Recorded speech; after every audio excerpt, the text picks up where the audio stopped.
Hey guys, it's Vicky, and you're listening to Tomkins Orchestra podcast. Today we'll be taking our show outside the orchestra room and covering the Tomkins Theater Company's latest production, The Old Man and the Old Moon. Welcome to the show.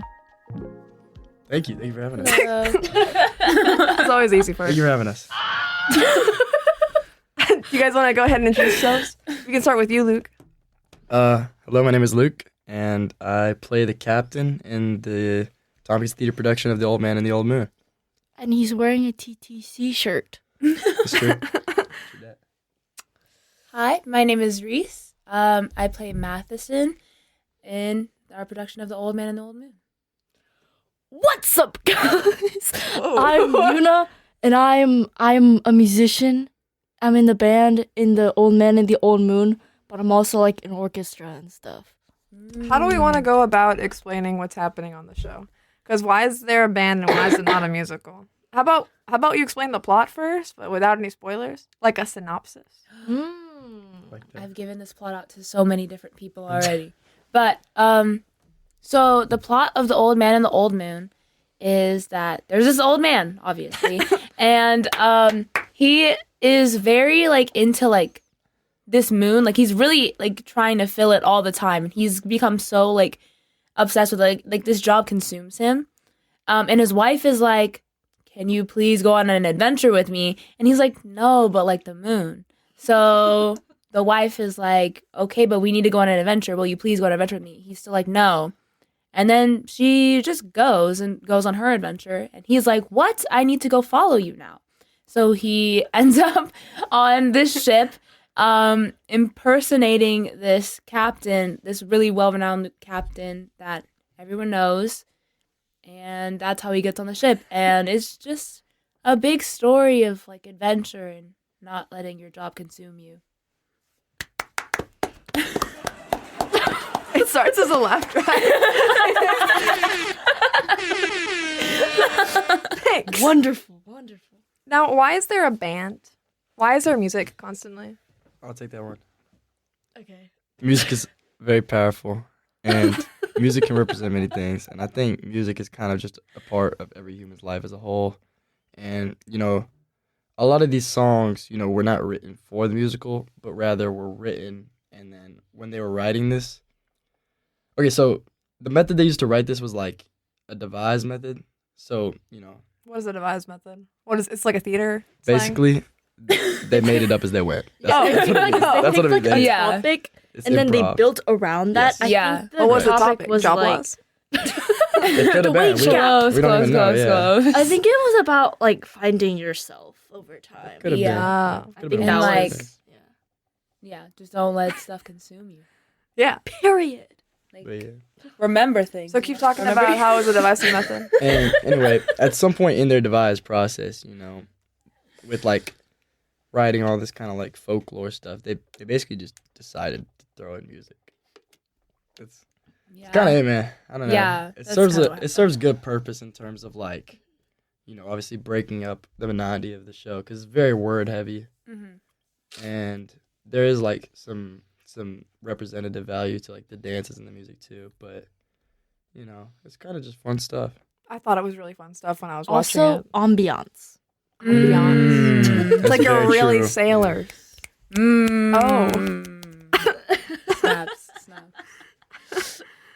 How long have you guys been working on the show? Since October. October. Yeah. Yeah. Whoa. That's when we started. I think it started, I think they wanted the band to have more time to work on their songs because a lot of the music, it wasn't written for all the instruments that they have. So they had to so what did y'all do? Did y'all just have to try to sound it kind of? We just kind of played what we had and then added on to what we had.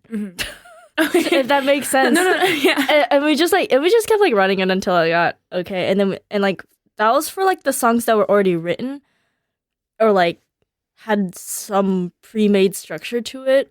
But for the other songs, the incidentals, most of those were completely on our own.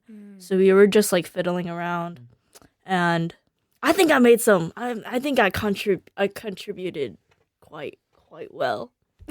We're really proud of you. Yeah, We're really proud of you. yeah. What's the audition process like for something like a theater play? I've honestly never understood how that works. You want that one? Sure, yeah, I mean,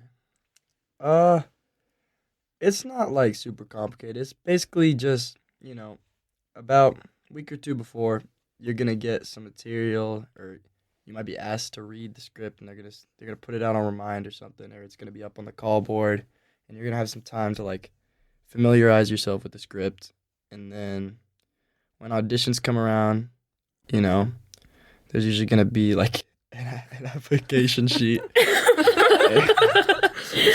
You're gonna Step fill one, out. get the material. Step 2, And it apply. kind of goes, like any other audition, where they might have you learn a dance, like an ensemble dance. Do you have to learn dance for this one? We did not have to. Yeah. You guys did. There was no not. dancers singing. There was no singing or dancing auditions for this. It was just You were given a piece You of the were- script. yeah. And assigned groups. It's this thing called a cold read Yeah. where they give you like selections, like they're called sides, but they're like selections from like the script that you just have to like act out. Like they just give it to you. It's like a surprise, and then you have to kind of figure it out on your own with like the people that you're auditioning with, and then you present it. You get like a certain amount of time. Yeah. Period. Yeah. Every once in a while, like depending on. I was gonna love say, like, this. depending on what you have, sometimes they'll have you read, multiple different sides, or come back and do another one. But yeah. Yeah. What are the more fun parts of having to stay every day after school to rehearse for the play? Like, I feel like it's a lot of work, and you guys do it every play. Like, you guys want to be there. That's, Yeah. I don't know. Yeah. What is it like? I mean, honestly, it's just real. No. And my favorite part is probably all the. But like, if you're there and you're with the people, you're together, and you're all just. And it's just such an experience to be doing all that with each other. You guys got anything to add? For me, I think it's just like, I think what he said. Yeah. Yeah. I think it's you just, really encapsulated the Yeah, whole theater yeah. experience. It's fun to like be around people that get it. Does that make sense? Yeah, actually, Like, it does make sense. Okay, like in an orchestra, love orchestra, but not everybody's down to like sing random songs in the middle of the day. And that's fair. Like I They come to signed up theater do and orchestra. everybody's and just the I norm in theater. can sing stuff with people, and it's like fun to like do that again. How do you feel being an orchestra kid who's gone back to a theater production? Was that like easy for you to feel like you fit in? At first, it wasn't too bad because I had friends that were in theater from ties, but then like I got to meet so much more people, like Reese, and I already knew Luke, so that was okay. That was okay. But that was fun. That was fun. I feel like theater, is very unified fine art. Yeah. If that makes sense. Like, there's more aspects of, like, unification. Because you're within collaborating it. together on the set. Yeah, because everybody has to collaborate in one way or another. Like, even if, like, somebody is, like, not related to, like, what some other people are doing, you still gotta, like, work together. And, like, it's, like, a big, nah. Or if there are different like skill levels or like Yeah. grade levels, you still have to work together. Yeah. Reese, it was your first time being in a major role, correct? Yes. Would you like to discuss this? How did that feel? How was like opening night for you?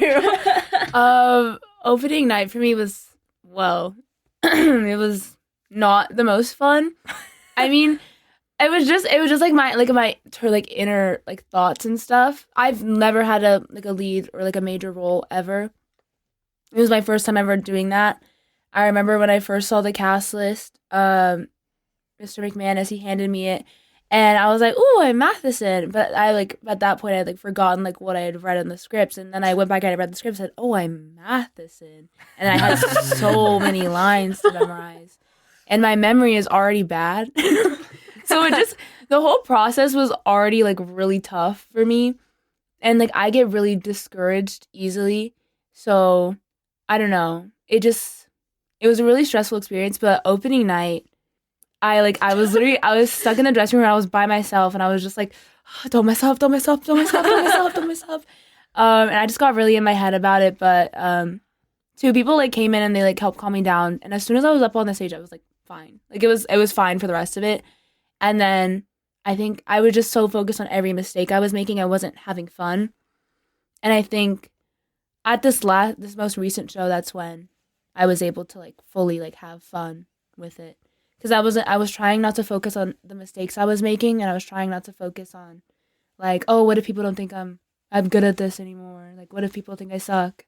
But I realized no one's ever gonna tell you suck. Like, that's just not. That's not something. That's not something people ever say. Like, no one's that confrontational to say it. So I think I'm like, if I did suck, like, I guess I'm just gonna have to suck while having fun. Like, I don't know. Exactly. So that's just where I was at this most recent show. So I think that's how my experience in this major role was. I saw you at the second show, and I thought you did phenomenal. You did great, man. Yeah, it was really good. Thank you. I was having a good time. There were a lot of lines, too. I think, did you have the most lines? Probably. Because you just kept talking, but I was, like, entertained by it. I was just like, wait, she memorized all this? I'm not going to lie. I say it a little different every night. It's like audience, like... I try to make sure I hit all my cue lines, though. Or else, Brooke, the puppetry head, literally, like, held the whole entire show together. She always comes up to me, she was like, Reese, you did so good. Make sure to say this line a little louder. Or she's like, make sure we say this line, just make sure, because it slipped out this time. I said, oh, I got you. And I think that's she's, like, one of the only people that gives me, like, real, like, criticism about, like, stuff like that, which is, like, kind of rare. I don't know. I feel like people don't criticize to your face. It's a good, so I think constructive criticism. Yeah, constructive criticism, and I think I enjoy that. being told like, hey, you messed up here, but great everywhere else. I think it's really nice. So I did forget to talk about the set design. The set design's kind of insane. Yeah. It's crazy. I was not expecting that. Yeah. How does that work? Who plans this? Was it like, do you guys receive like documents that show how it's supposed to look, or is it all the creative efforts of the TTC? Not exactly like documents per se. This show, there wasn't any like actual thing for it. Like, if that makes sense. Like we had to like watch like a bootleg of this to like I know, get the music down. There was no like real like plan in the script. Like in the script, there's usually like a lot of like detailed like stuff that they have written down. They have a lot of detail like of how like, oh, this is like what happens during this. Like they say, oh, there's a sound, and then they usually write out what the sound is supposed to sound like. But in the script, it would just be like, oh, here's a song. Mm-hmm. Right. That's about it. Or it would be like via theatrical sequence. And then I think it was Miss Morris. That's our like, she does most of our like technical designs and stuff. She just had to be like, okay, let me figure out how I want the set to look. I'm going to put my Olympic-sized swimming pool over there. And then it just kind of, I don't know, whenever she thinks of something, she always just like takes it out of her brain and she just puts it on the stage, and it's just magical. It is. The shadow puppets were really cool. Oh yeah. Shout out Brooke. That's all her. He was really supportive. Brooke Walker is amazing. She has so much technical skill to her, and she has like the passion that helps it like come out too. Love her for that. So much spirit. Period. How did it work to have the puppets like during the show? I only saw like vague glimpses of it, but how is that working? Well, it's It's a you guys seen projector. Stranger Things, man? Yeah. No, it's like it's projectors, but it's these ones from the 90s and the 80s. They were real popular way back when, and especially in like classrooms and stuff like that. And it was made so you could basically, put a sheet of paper flat on a surface. Mm-hmm. The same way, what's it called now that they have in the classes? Where It was you like put the little on camera thing. Yeah, what do you call it now? Cameras. Yeah, you know what I mean. The teacher could put something under there, and while they're working on, it goes up on the screen. It's the predecessor to that. Okay. Yeah. It's just a little less high tech and a little less, detailed. But oh my gosh. Wait, like the paper burns if you leave it on there Yeah, for too long. Like yeah. on the second show, I think on the second show, they it started smoking. We So have then- there's like a paper flap Yeah. over the light so that way it doesn't just shine on the stage the entire time. Right. And they put the paper flap first and then like a piece of like aluminum foil behind it.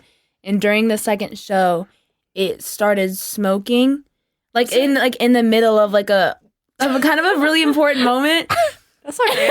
I didn't notice it. No, it's okay, but like it's just like a lot of us did notice it. Everyone did notice it.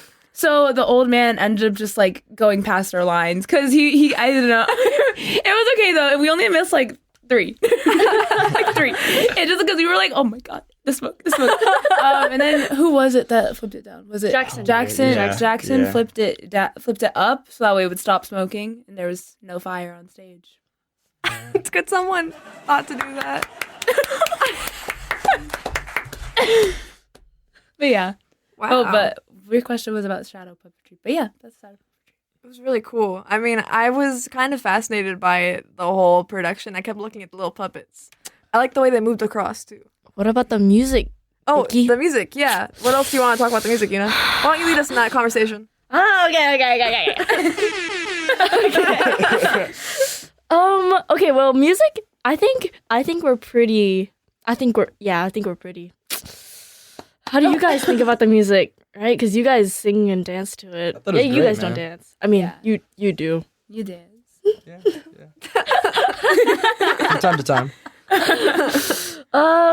What do I talk about the music? I don't Yeah, know. go ahead. Go ahead, Yuna. Oh, You're the one doing the music. Oh, you want? Okay. Yeah. Music is fun. I think all the people in the band are like really cool because they all like have like a musical ability. I mean, I would hope so. Sorry, I don't know what to say. What about like the process, like when you all were like improvising those incidentals and stuff like that? Yeah, we just kind of played random. And then we played random stuff, and then because I remember like we were putting this one incidental once. I was just playing random triplets from. I think I kind of maybe took some pieces from like an old piece we played in orchestra. Oh. But we just vamped that, and then like it was really cool because like you just play one thing and everybody like joins in, and it's like a whole. It's like it feels like you're in an actual like TV movie musical because like everybody just it's like it's kind of magical. Was it almost like High School Musical? Kinda, like whenever they're like It's my favorite musical. I already watch it once a month. That does sound pretty magical. Yes, So- I thought high school would be like that, but no one joins me in song whenever I sing, so it's kind of. I'll join you, Vicky. It's Thank you. cool to see like this like new process of music because like in orchestra we just get music and we play it, period, end of story. And then we just like work with that. But then like for this like we had to like create like whole new like pieces, and like it was also another aspect of this that was fun was because like I got to like act while playing, and it's like I've never done that before. Yeah. That's the thing. I don't 'Cause know. you're like also a member of the ensemble, man. You gotta Yeah. create the environment. Yeah. See, I knew orchestra could bring me back to theater. Nobody believed me.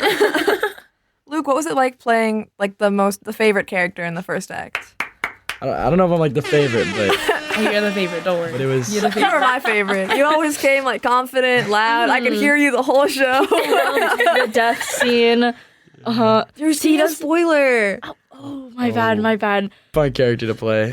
The one, the captain of the ship. You had the 'Cause- fanciest outfit. That's true. He I did, he did have did. the fancy You were decked out. It was very swaggy. I knew immediately. I knew what you were. That's a captain. We spent a lot of time doing like some character building exercises and stuff like that, and like assigning like an animal to the character and like learning your character walks, like walking the space and getting into the confidence of it, and like getting really big with your character and then taking it down a couple notches to kind of get a little bit more realistic. But like with all the stuff we do, it kind of like everything kind of boils down to your interpretation. Is like if you want it to be funny, you kind of have to pick what you think is funny. Because that's what you're going to be able to be the biggest on. And then, obviously I get advice from like Mance and all those guys, and they tell me, like, I really liked your character. I enjoyed it. Thank you. It was always a blast. Everyone in like my row, I was like the only teenagers at the show that night. They were all really excited. Do you want to add your thoughts on it? Oh, yeah. I don't know. I love the ensemble. Like, whoever goes to the show, like, look at the ensemble for, like, some of the scenes, man. Mm-hmm. Like, it's, like, the little, like, details that, like, people make. Like, there's this one part where, I'm not going to spoil it, but, like, there's one part where Luke does, like, the stop, drop, and roll. And he's like in the back. So, like, I don't think a lot of people, like, honestly saw it. But, like, it was just funny to, like, watch that part of the show. Because I'm also, like, playing music. And I'm just kind of there, right, for that moment. And I just see Luke in that. See, like, that makes it fun, you know? It's like those little moments. It was interesting to see everyone acting. Because, like, in a movie, you have to watch what you're watching. Mm-hmm. But here, the extras are all, like, theater kids. So everyone's doing something. It's like, Yeah. I don't know where to look, but I'm having fun. Yes. Yes. That's all I had to say. Well, I think it's also different because I don't know if we've like had a show where the ensemble stays on stage the entire time. That's a good point. Because I think that also makes like the show very unique. Like the ensemble's on stage the entire time. They have to react to everything. Anytime like we change our setting, they change with us. And it's really good. I think without the ensemble, the show would be like a lot more boring. I don't know. I don't know. Like that's just how I really enjoy like hearing like whenever something like is happening on the ship, they also gasp. And like I think I say something at one part and everyone gasps and I like have to fight myself not to laugh because I always hear someone in the back go like, oh no. I literally I have to go like I have to like cover my mouth and I'll be like, it's okay. Just breathe, just keep going with the scene. But I think that's what Man has told us to like always try and make each other break. So they get me a lot. So I don't know. Are we allowed to talk about like Cookie's food? Oh, Yeah. we can talk about Cookie's food. What is that? What happened there? Boleyn, who plays Cookie, she's really good. Well, there's we have like food, right? And Cookie is not supposed to be like the greatest chef ever. We just eat the food. So Morris said, like, oh, I want it to look disgusting.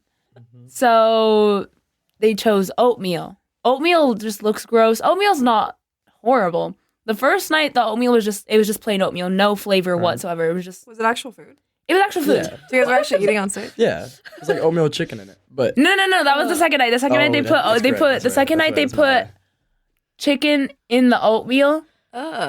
It was the Cane's chicken fingers that they split up. Yeah. Every single night, Luke actually does like shovel it in his mouth. Well, yeah, you know. Yeah. There was another night they put M&Ms in it. I think that was a matinee show. They put M&Ms in it. That was disgusting. It smelled like chocolate milk. And then the most recent show. They put M&Ms in tahini. M&Ms and tahini. Oh, and then the most recent show, it was expired spicy chips. So it just looked pink, but the smell was really pungent. I don't know. Boleyn doesn't like it when you look in the pot beforehand.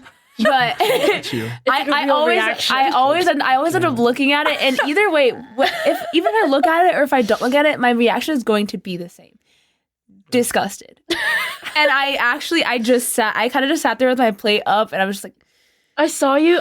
You were going like, it smelled so bad. I wish I could like waft it over to you whenever we had it, but it was like the smell was strong. How did it taste? Was it good? The one with the hot chips, I just wanted to say, they didn't put a whole lot of water in there. So when they brought it out, it was very vomit-like. It looked like raw beef. or like a human brain or something. And the first look was like, oh my gosh, they might actually be trying to kill us. But then we ate it and we realized like it, I don't know. I genuinely wasn't sure what it was until I got off stage at intermission and like asked. It was just so like unambiguous, bro. Yeah, there was during the chicken finger night. I was really confused as to what was in it, and I was really distressed because I did put that one in. I taste that one, and it was not good. I mean, like, it's beauty is in the eye of the beholder. Like, I just didn't find it good. Other people could have found it really good. Like, it just wasn't for me. Like, I won't do that again. But I ate it, and then after the first act, like, during intermission, I went back and I went to go ask Morris. I said, "Did you put chicken in the oatmeal?" And my mic was still on. Oh, is that what you said? Yeah, I said it really. At first, I was like, "Did you put chicken in the oatmeal?" I was like, "Did you put chicken in the oatmeal?" Yeah, and then Gray, the person who plays Mabaloo, came up and said, "Your mic is still on." So, and I don't know. I don't know. I was really distressed. I was like, first there's chicken in the oatmeal. Second, my mic is on. Now everyone knows there's chicken in the oatmeal. Like, it was just like, overall, it was just already a stressful situation. I don't know. Not the most fun, but. I remember I was watching, you know, when like Cookie, she like goes to like stage left and she like shovels it to like other people. I was watching it and it literally was stuck to the spoon for like, it was so disgusting. Like jiggling on the plate. I'm like actually getting like disgusted just remembering it. It's like, yeah, she picks someone she always likes to put extra onto their plate. It's never me though. It's never me though. It's disgusting. It's disgusting. Well, the thing is, she said she was gonna bring brown sugar and cinnamon so that way she could make it taste better, and then she just didn't do that. And then the next day there was a chicken finger in it, and then next it was M&Ms and tahini, and I'm really scared of what's gonna happen. Yeah, she jokes about it a lot. But Yeah. I'm not sure how funny it is when she. Last She never night's eats gonna it. be a surprise, guys. She never eats it. She goes away into like this little room. It's like her work room. It's where our microwave and like our coffee pot is at. She goes into there. She fills up like the oatmeal vat with like the water from the coffee pot. And she closes the door, and whenever you try and go in there, she says, "Get out!" And then she covers it with aluminum foil, and she puts it on the prop table. And if she catches you looking at it, she will get you. It's a very serious. She wants our reactions to be 100% natural. It's like part of the character process. She called me a cheater when I looked. Well, you can't get that first reaction of the taste on stage the way Luke's doing it. Like, No, you you need to have it. No, I looked the night where they put the hot chips in it. It looked like raw beef. It was extremely I like. was like mortified. It was genuinely like it was like a pink color. It was literally looked like raw beef. What if they I wish there was a poison picture, someone? bro, because that's gotta be the worst thing I've ever Well, seen. I don't know. The thing is, like, no one told Boleyn to do that. No one told Boleyn to do that. It was like It's Boleyn part of was her like character. It's character. it was like that was not. It was just supposed to taste gross. Boleyn just decided to add stuff in it. It was doing her own thing. I don't know. It was Boleyn. There was one time it was Boleyn, Dominique, and Sophia. They all just were in that workroom. And they were holding the door so that way no one could see. And then they would be like, "I know it's in it." And they would just like to go up to you and be like, "I know it's in it. Do you want to know what's in it?" And you'd be like, "Yeah." And like, "Well, you're gonna find out." That's about it. It's kind of stressful. You're on your toes every night, but yeah, you should try it next time, Yuna. I'm good. Maybe I should. Put the viola down. Whenever we're like stage talking, I just say like random things like, "I got like hella money, and I got like hella money, and I got hella money." That's your stage talk. Yeah, I don't know what to say because I run out of things to say at pre-show whenever like all the musicians are on stage. So I just have to like we just say random brain rot and make it look like we're talking. Do you guys have a favorite part of the show? Why didn't you think of that earlier? I feel like that would have been like a crucial question. I know my favorite part, but I don't know if I can say it because it's like I don't know the what I start of can Act say 2. that's not a story. Oh, Right? I actually really like the beginning, like the very, very beginning, like the very, very start, whenever the old man is filling up the moon. That's course. like, because I think the shadow puppetry part of it is really beautiful. I like the sound effect. The we have like a Foley table in the back. Oh, we'll talk about the Foley table. But Daniel Ogeron. But there's like the sound effect that they make I think that's really nice. And I don't know, I like that the old man is like literally like right by the projector, and he's like literally like has a bucket and he's like actually filling it up. And it looks really cool. And that's that's the only time in like the beginning where like I was like told to look behind me and actually watch it. So yeah. I think I love when you narrate that scene. Like you sound so beautiful with your tone of voice and your acting. It's beautiful to watch. Nice, The narration's really nice. Yes. It's like pleasing. I'm like, oh, that's a sailor. Yes. We're at sea. Thank you so much. Thank you. I feel like it's a little folktale being told to me out in the ocean deck. It is a folktale, basically. It is. Oh, but Now the Foley table. the Foley table. Oh my gosh, the Foley table is so interesting. It's like it's literally a table. It's up by this. It's up on like the band area, and there's a bunch of different like objects and like props and stuff that like they use to make the sound effects. So we don't have like any like pre-recorded sound effects. They just make them all live. So Whoa, that's cool. There's like Foley is like used in like everything. Like in movies, like if you're hearing someone walk, that's not them actually walking. It's like it's some dude in like a room with a mic, and he has like some weird instrument that sounds like footsteps in the snow or something, and then they put it over stuff. But I think that was a cool element that they wanted to add to the show. Ran by Daniel, my goat. Wait, but how do you feel about the Foley table? I love the Foley table. It's really cool. I like and watching them do like just the most random stuff to create those noises. It's just really cool. Mhm.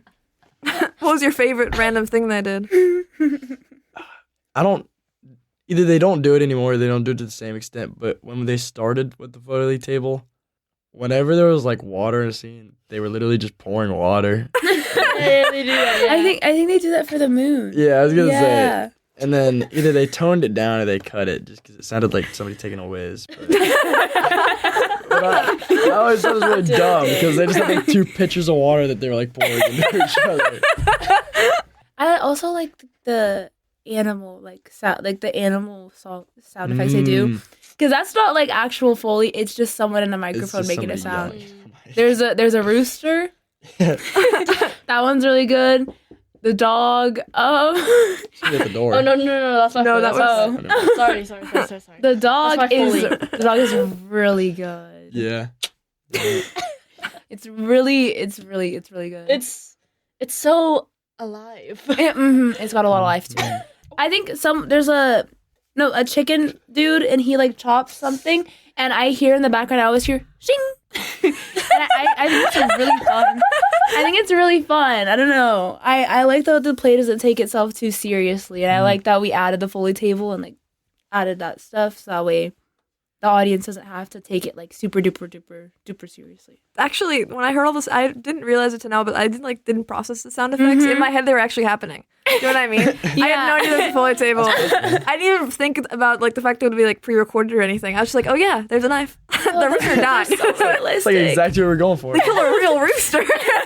They did kill the real rooster. That part shocked me at the beginning. Yeah. Spoiler alert. Well, he had to die or there wasn't going to be any stew for the ship. And then what would Berlin do? What would Berlin add to the vat? There would be no rooster in it. That's where the rooster went. Actually, Wow. I love the rooster because the person who does it is Gabby and no last name, and she doesn't just like do the sound effect, like she does like the whole chicken movements. So I'm like seeing her like with her hands on her hips and like doing this, and it's so funny to watch in my peripheral vision because I only saw it until like the 3rd night. I think until like the matinee show. That was fun. I wish I saw it sooner.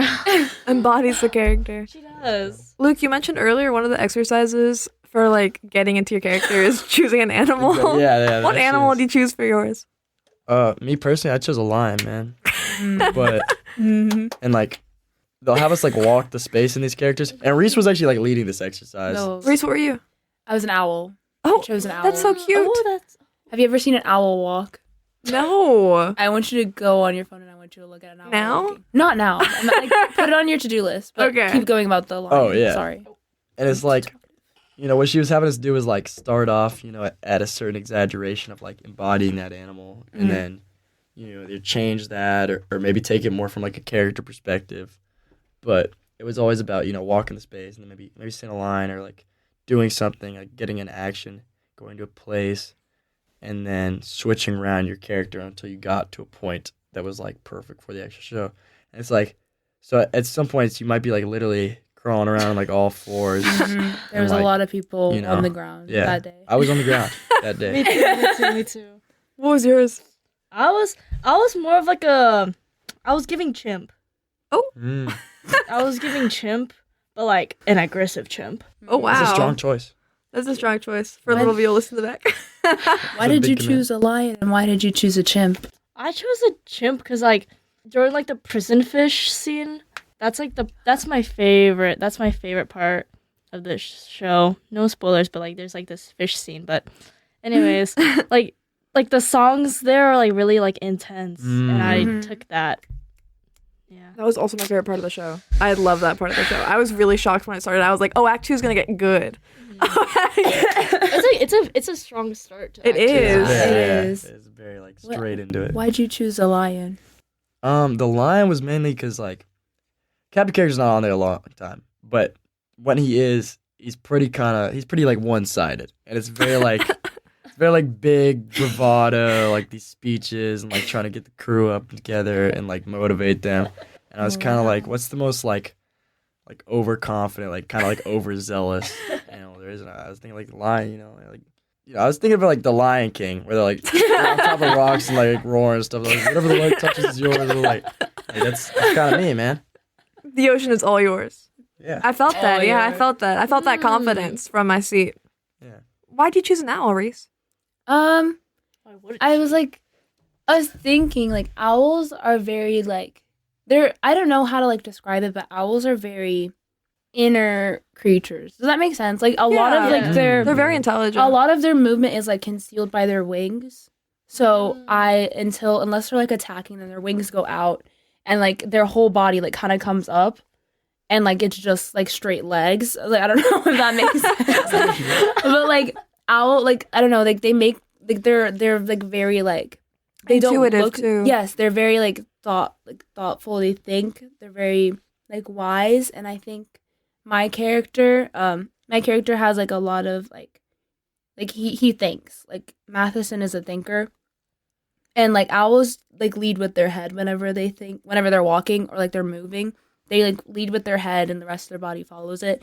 So I tried to like mimic that in my walk, to like lead with my head.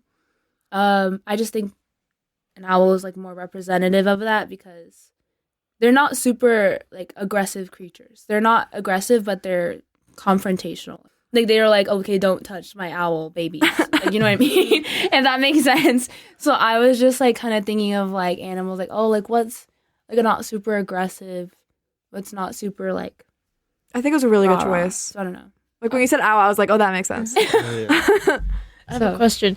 Is Matheson a man? Matheson, I am not sure myself. I'm not gonna lie. I am a woman. So They call him Mr. Matheson. I get called. Where you're like, I I know. was a little boy. Yeah. So I'm pretty sure I'm a man. Oh, okay. I mean, not like I don't have to be super manly man. You know what I mean? I think it worked. We're in the Big 26. I bought your character immediately. I was like, yeah, okay. I don't know. I try. I don't know how to make my hair look less girly.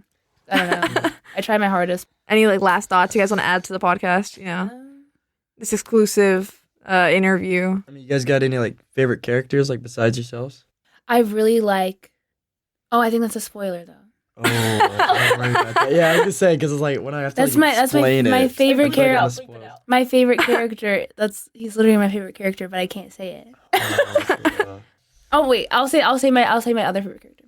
Was it Akshay's? Yeah, I agree. Yeah. Actually, after like He's putting some Akshay's thought to that, hilarious. he's really good. he's my favorite. That's my favorite character of the whole entire That's show. cool. yeah. And I think I really like just any of the characters in the town sequence are my favorite. They don't have they're like they think they do a really good job of like building up the town. I like London. Yeah. London's character is really funny. London is just very like kind of eager. I like that. I like that a lot. And then Tanner's character is like a shopkeeper, and he's really funny when he does that. Oh, actually, no. I know what my favorite character is. I love Samantha's character, Sam's character, Llewellyn. My favorite. She does an amazing job as Llewellyn. Amazing. She I don't know. Every single time we had notes, everyone was like, "Okay, match Sam's energy," because Sam gives it her all every single time. Sam is so it was amazing to watch. She very perfectly analyzed that character and exactly. took it up with the energy. Yeah. And I don't know. There was one time she was having a discussion with someone about how she says a line because they were confused as to why she says it that way, and she had knew why she said it. She knows why she says everything. It's her, you know. I was gonna say she very much did the homework, and it was that. Mm-hmm. Watching her perform, it was that character would not be the same if she was not bouncing off the walls the way she was. I don't think anyone else could have played that character other than Sam. Sam did it perfect. I really like Callahan. I like the character arc with Callahan because he starts off as kind of this scallywag, and he's kind of and you see in some of the scenes where he's kind of shown as he's a total coward, but then as the play progresses, he ends up sort of it's less cowardly. Yeah, it's more it's almost fear, empathy, worry, and sympathy. Especially about the captain and the rest of the crew, and you sort of realize that he's doing what he's doing because he cares about the crew, and he ends up I don't think he knew fully. He kind of blows open the case a little bit, and not intentionally, but just because he was so worried about keeping his crew safe that he just kept asking questions. Oh, there's one part that I think Jackson improvises. It's during the scene. During that, whenever he's worried, he he takes the we have a prop weapon. Can I say the weapon? It's a prop gun, and he I give it to him. He's oh, give me that. I think that's and also you know what I mean. That part, I think it shows his how his character cares about the crew. It really shows that. Yeah. I think that, and that's not in the script. I think that was really good. Is there any advice you guys would like to give to people who want to join theater or want to be in these productions? Just keep going, no matter what, man. Theater is kind of thing where it's there's always going to be a lot of rejection, especially if you're just starting out and just getting in. Mm-hmm. But if you stop after your first couple things, or if you only are getting small stuff, or you're not getting in yet, it's almost like you never get to see what it's all about. You're just at the tip of the iceberg, and it's if you don't get anything, just keep trying, because I promise you at some point you will, and when you do, it is it's so amazing, bro. Just the experience is so worth it. Just knowing there are no small parts. That's I think we were just talking about how all these other characters that come in, they have a lot of really funny one-liners.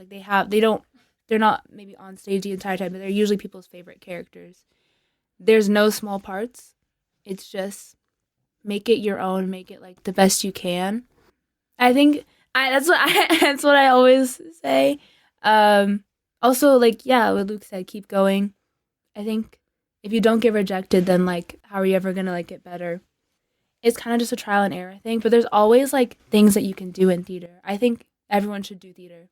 It's so fun. It is. It's so amazing. I don't know. I think everyone should do theater. So I agree. Yeah.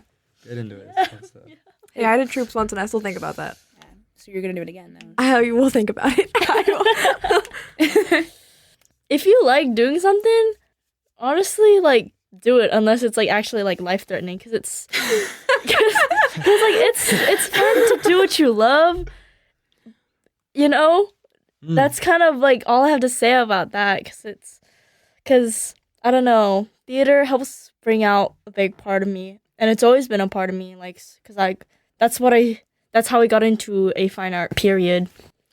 That's how I got into fine arts period, and that's what I did 6th grade. Orchestra was always became my second thing. Now it's my main thing, but it's like what Luke said, everybody should do theater. I think theater is such a big learning opportunity for anything. It's I agree. It has everything, expression, collaboration. Love that. Period. Well, thank you guys so much for joining us on the podcast. We hope you enjoyed it. It was nice. Thank you for It was having very us. fun.